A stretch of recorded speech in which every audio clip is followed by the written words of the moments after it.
Merci, honorable président, pour la parole. Honorable président, honorables membres du bureau, honorables députés, chers collègues.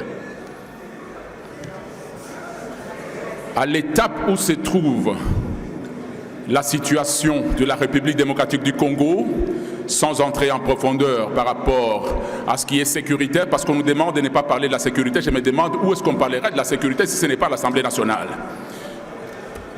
Honorable président, qu'est-ce qui empêche au tout-puissant ministre de la République démocratique du Congo d'accepter de venir au contrôle parlementaire ici, qu'on discute entre nous, au puissant ministre? Honorable président, est-ce que vraiment nous devons subir le poids de la colère de la population, nous parlementaires, aller continuer à répondre à des choses dont nous ne connaissons ni les fonds, ni la forme? Honorable président, pourquoi on nous refuse de parler de tout ce qui a été décaissé comme argent par rapport à la sécurité, par rapport aux opérations? Pourquoi on nous refuse ça? Qu'est-ce que nous avons comme rôle, honorable président? Alors la procédure est celle-ci, honorable président. Au lieu de tout le temps continuer à énerver l'opinion, parce que je vous dis sincèrement, si vous n'avez pas l'idée, nos débats commencent à énerver l'opinion lorsque nous parlons de l'état des sièges, honorable président. Et si nous pouvons au moins accepter une fois, au lieu de tout le temps déranger le ministre de la Justice qui vient seul ici, parfois qui n'arrive pas à répondre à nos questions, honorable président, qui gère les opérations? Les ministres de la Défense. Qui décaisse l'argent? Les finances et le budget. Qui utilise l'argent?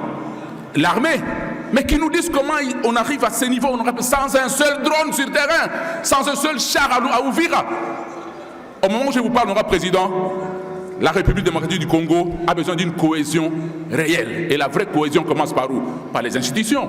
Si les institutions s'évitent entre elles, les gouvernements nous évitent, les parlements se méfient et on nous traite de racketteurs parce que nous voulons faire un contrôle parlementaire digne de notre métier, de notre rôle, est-ce que nous allons aller où? Est-ce que parler de la sécurité, on est racketteurs? Est-ce que demander où va l'argent de l'armée, on est racketteurs? Et si on demande d'arrêter tel ministre qui est impliqué dans le détournement de l'argent papa, ils vont nous retrouver à Kinshasa. C'est ce que je vous dis. À l'allure où nous sommes. Et nous ne sommes pas d'accord. Le peuple est prêt. L'armée est prête. L'armée est puissante. Mais l'armée n'a pas... Non, je ne vais pas dire ça au micro. Alors je termine par ceci, honorable président.